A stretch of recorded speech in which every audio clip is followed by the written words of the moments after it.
মই বাস্তু কনসালটেন্ট দিব্যজ্যোতি আজি এটা নতুন ভিডিঅ' লৈ আপোনালোকৰ ওচৰলৈ আহিছো। আজি আলোচনা কৰিবলৈ ওলাইছো আমাৰ ঘৰখনৰ উত্তৰ পূব দিশটো। আমাৰ উত্তৰ পূব দিশটোত যদি আমাৰ বাস্তুৰ দোষ থাকে তেতিয়াহ'লে আমাৰ ঘৰখনত আমাৰ যথেষ্ট প্ৰভাৱ পৰে, আমাৰ যথেষ্ট ঘৰখনত প্ৰব্লেম ক্ৰিয়েট হয়। তেনেধৰণৰ কেইটামান প্ৰব্লেম মই আজি ইয়াতে উল্লেখ কৰিব বিচাৰিছো। এক নম্বৰ প্ৰব্লেম হৈছে যে আমাৰ ঘৰৰ যিকোনো এজন ব্যক্তিৰ ডাঙৰ ডিজিজ হ'ব পাৰে, হ'ব পাৰে বা চাৰ্জাৰী হ'ব পাৰে, আৰু সৰু ডাঙৰ এক্সিডেণ্ট হোৱাৰো সম্ভাৱনা দেখা যায়। নাম্বাৰ 2, আমাৰ ফাইনেন্সিয়েল লছ হয়। ব্যৱসায়ৰ ক্ষেত্ৰত আমাৰ ফাইনেন্সিয়েল যথেষ্ট লছ হয়। ব্যৱসায় আমাৰ ভালদৰে ধৰি নুঠে আৰু কেতিয়াবা ব্যৱসায় বন্ধ হৈও যোৱা দেখা যায় বা বন্ধ হয়। নাম্বাৰ 3, আমাৰ ঘৰৰ যিগৰাকী গৃহিণী গৰাকী বিশেষভাৱে তেওঁ ডিপ্ৰেশ্যন, এংজাইটি, টেনশ্যন আৰু চেডনেছ এই সমস্যাত তেওঁলোকে ভোগা দেখা যায়, আৰু কেতিয়াবা চুইচাইডেল এটেম্পটো তেওঁলোকে কৰা দেখা যায়।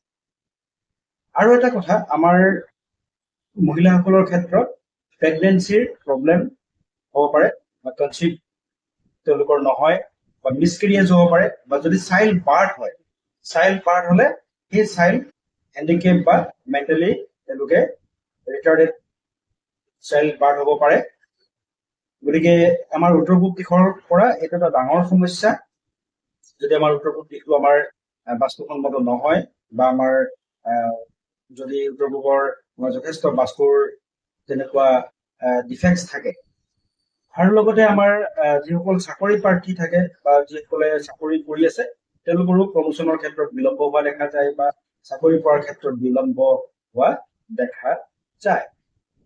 গতিকে আমাৰ সকলোৱে উত্তৰ পূব যোনটো আমাৰ ঘৰৰ ডাইৰেকশ্যন আছে, সেই তাতে আমাৰ কেনেকুৱা ধৰণৰ ডিফেক্টছ আছে সেইবোৰ ভালকে চোৱাটো আমাৰ দৰকাৰ, আৰু সেইখিনি চাই তাৰ ৰিমেডি কৰাটো অতি প্ৰয়োজন।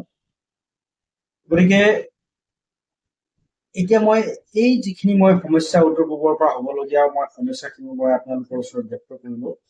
এই সমস্যাখিনিৰ আমাৰ উত্তৰ পূব দিশৰ কি কি ধৰণৰ আমাৰ ডিফেক্টছ থাকিলে আমাৰ হয়।